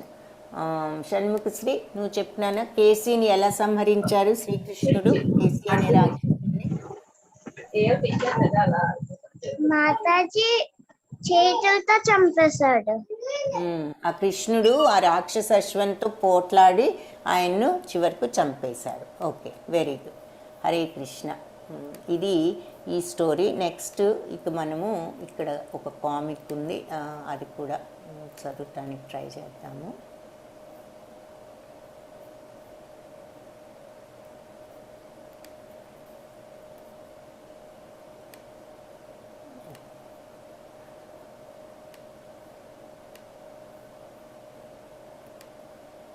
Okay, Hare Krishna. Sai Charani, Hare Krishna. నువ్వు చదువు. ఒక్క నిమిషం ఉండమ్మా. Comics time, 1 second. Day dreamer అనేది అదేంటి చూద్దాం. ఓకే, చదువు నాన్న. Govinda was a neighbor of Gopal. He was a daydreaming man, and his wife always kept peace with him. Once Govinda said to his wife, "When I have money, I will buy a cow. Then we are soon going to need extra pots. I'd better go out and buy some pots." Mataji, దీనికి తెలుగులో చెప్పచ్చా? చెప్పమ్మా. Mataji, గోవిందకి గోపాలు neighbour. So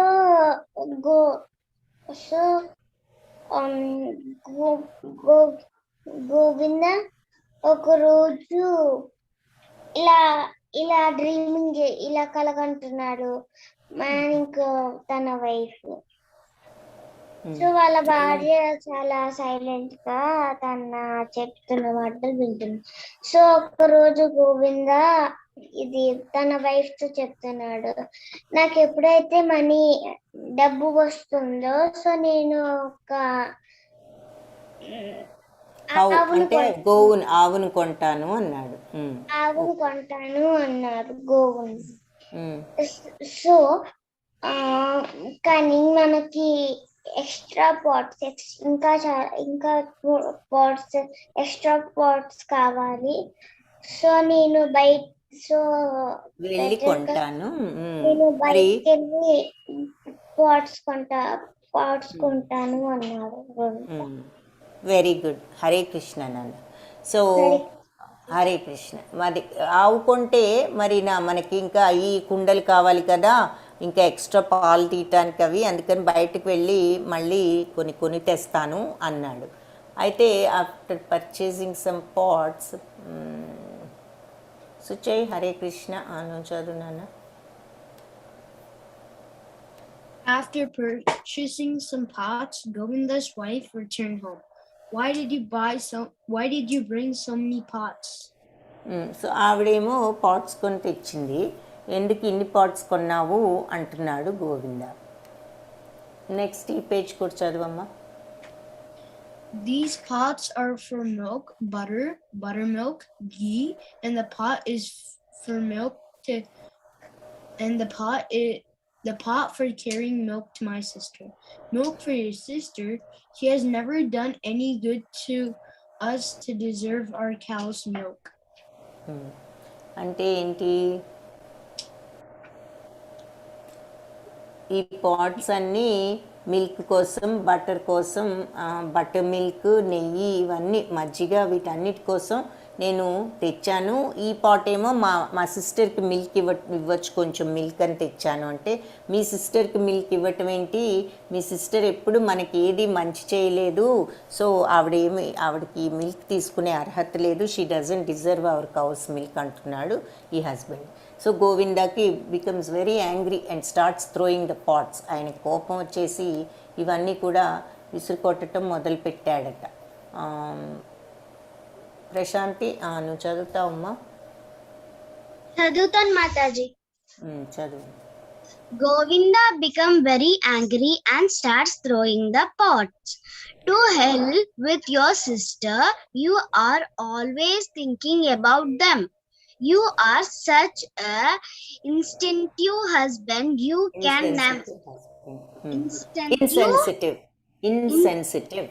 insensitive husband. You can never understand my feelings. Very good.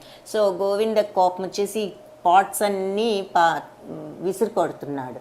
Me sister ఎప్పుడు మీ sister గురించి ఆలోచిస్తున్నావు అని అంటాడు. అంటే wife ఏమంటుంది, నువ్వు ఏమి ఇలా సరిగ్గా ఎప్పుడు ఉండవు, నా ఫీలింగ్స్ ఎప్పుడు అర్థం చేసుకోవు నువ్వు అని వైఫ్ అంటోంది, ఆయన భార్య. లాస్యశ్రీ హరే కృష్ణ నువ్వు చదువుతావు ఇది. మాతాజీ చదువుతాను Mataji. చదువున్నాను. That time Gopal was passing outside of Govinda's house and one of the pot hit him. So అప్పుడు గోపాల్ వీళ్ళు ఇసురు కొడుతున్నాడు కదా గోవింద, ఈ పాట్స్ అని వైఫ్ మీద కోపంతో మీ సిస్టర్కి ఇస్తావా మిల్క్ అని. అప్పుడు ఆ విసురు కొడుతుంటే గోపాల్ అటు నుంచి నడిచి వెళ్తుంటే ఈ కుండ వచ్చి గోపాల్కి తగిలిందనమాట. తగిలి పగిలిందట. అప్పుడు నెక్స్ట్ ఇది కూడా చదువుతావా Lasyasri? Mataji. Gopal immediately rushed inside the house. He found Govinda about to throw the pots on his wife. Stop. So వెంటనే గోపాలు ఈ కుండ తగిలింది కదా ఆయనకు, లోపలికి వెళ్ళాడు వాళ్ళ ఇంట్లోకి. వెళ్ళేసరికి గోవింద ఈ పాట్ని వాళ్ళ వైఫ్ మీద విసరబోతున్నాడంట. అప్పుడు గోపాల్ వెంటనే స్టాప్ అని అన్నాడట. Okay, next. వెరీ గుడ్ నాన్న, థ్యాంక్ యూ. షణ్ముఖశ్రీ నువ్వు చదువుతావు ఇది. హరే కృష్ణ. హరే కృష్ణ షణ్ముఖశ్రీ చదువు నాన్న. What is the matter? Why are you behave like this? Behaving like this అంటే వెరీ గుడ్, థ్యాంక్ యూ. ఏం జరిగింది, ఎందుకు ఇలా ప్రవర్తిస్తున్నావు అని అడిగాడు ఈ గోవిందాని. ఇది కూడా చదువుతావా?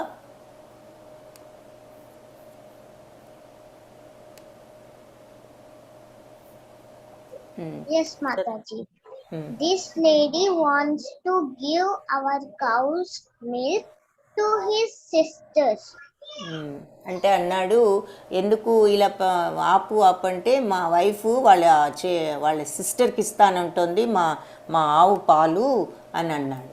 అంటే విచ్ కౌ అంటున్నాడు ఆవు అంటున్నావు, ఏ ఆవు అంటున్నాడు. అసలు వీళ్ళు ఆవే కొనలేదు కదా. అంటే the cow I'm going to buy when I have money, అంటే నాకు డబ్బు వచ్చినప్పుడు కౌ కొందాం అనుకుంటున్నా కదా, ఆ కౌ మిల్క్ నేను కొనబోయే కౌ యొక్క milk. Oh but you don't have a cow now, నీకు అసలు ఇప్పుడు ఆవే లేదు కదా. అంటే so what, I'm going to get one అంటున్నాడు. అంటే అయితే ఏమైంది, నేను ఒకటి కొనుక్కుంటాను ఎప్పుడోను అంటున్నాడు. అప్పుడు Gopal decides this man needs a lesson to learn. అప్పుడు గోపాల్ అనుకున్నాడు, వీడికి ఒక పాఠం నేర్పించాలి. Both of them need to stop their day dreaming. వీళ్ళిద్దరూ కూడా పగటి కళ్ళకి అంటున్నారు అని చెప్పేసి he picks up a stick, ఒక కర్రను పట్టుకున్నాడు. కర్రను తీశాడు గోపాల్, తీసి అండ్ స్టార్ట్స్ బీటింగ్ గోవిందాన్ని కొట్టడం మొదలుపెట్టాడు. What happened, why are you beating me అంటున్నాడు. ఎందుకు, ఏం జరిగింది, నన్ను ఏంటి కొడుతున్నావు అన్నాడు Govinda. Because your cow entered into my field and destroyed it totally. నీ అంటే అంటున్నాడు గోపాలు, నీ ఆవు నా పొలంలోకి వచ్చి పొలం అంతా పాడు చేసేసింది అంటున్నాడు. Please do not beat me, I don't have a cow nor the money to buy. నన్ను కొట్టొద్దు, నాకు అసలు ఆవు లేదు, ఆవు కొనటానికి డబ్బు లేదు అంటున్నాడు Govinda. Then Govinda realised his mistake and thanked Gopal. అప్పుడు గోవింద తన పొరపాటు గ్రహించి గోపాల్కి ధన్యవాదాలు చెప్పుకున్నాడు. సో అది ఇక్కడ పంచతత్వ మహామంత్రం మనకి చెప్పారు. ఈ హరే కృష్ణ మహామంత్రాన్ని జపిస్తూ ఆనందంగా ఉండండి అని అంటున్నారు. 17th చాప్టర్లో త్రిగుణాలను అధిగమించి మానవుడు విశుద్ధ సత్వగుణానికి చేరుకోవటానికి ప్రయత్నించాలి అన్నది ఈ గీతా పాఠం. Hare Krishna.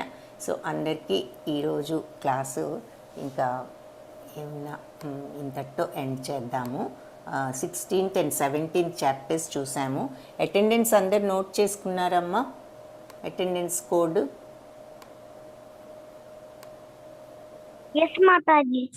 Okay, very good. So ఈ చాట్లో ఇచ్చారు 357312 అటెండెన్స్ కోడ్. ఒకవేళ మళ్ళీ మీరు చూసుకోకపోతే ఇందులో ఉంది, చూడండి, 357312. మాతాజీ నేను స్క్రీన్ షాట్ తీసుకున్నాను Mataji. Very good, very good. Hare Krishna. Mataji Mataji నేను మార్క్ చేశాను Mataji. Mataji yesterday day 14 and day 15 attendance key code ఏంటి? నిన్నదా ఎవరు నిన్న అటెండెన్స్ కి తీసుకున్న ఉపయోగం లేదమ్మా, అది ఎక్స్పైర్ అయిపోతుంది. నువ్వు అది నిన్నే యూజ్ చేసుకోవాలి నాన్న. మరి నువ్వు నిన్న క్లాస్కి రాలేదా? మాతాజీ కానీ అది అటెండెన్స్ యాబ్సెంట్ అని క్లిక్ చేస్తుంటే అటెండెన్స్ కి అడుగుతుంది. మాతాజీ నేను వచ్చాను కానప్పుడు అది యూట్యూబ్ లో అయ్యాను కదా, యూట్యూబ్ లో అయినప్పుడు నాకు తెలియదు అది ఎక్కడ పంపించారో అటెండెన్స్ కి కూడా.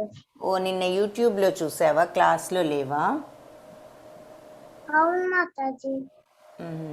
మరి నిన్నటికి ఈరోజు పని చేస్తుందో లేదో మరి తెలీదు. పని చేయదు మాతాజీ, అది నైట్ 12 వరకే ఉంటుంది. సో అది మరి ప్రాబ్లం అవుతుందేమో. నీ పేరేంటి? షణ్ముఖ శ్రీ, నీకేనమ్మా ప్రాబ్లము? కనుక్కుంటానులే ఉండు. ఓకే, నీ పేరేమని ఉంది చెప్పు. షణ్ముఖ శ్రీ అనే ఉందా?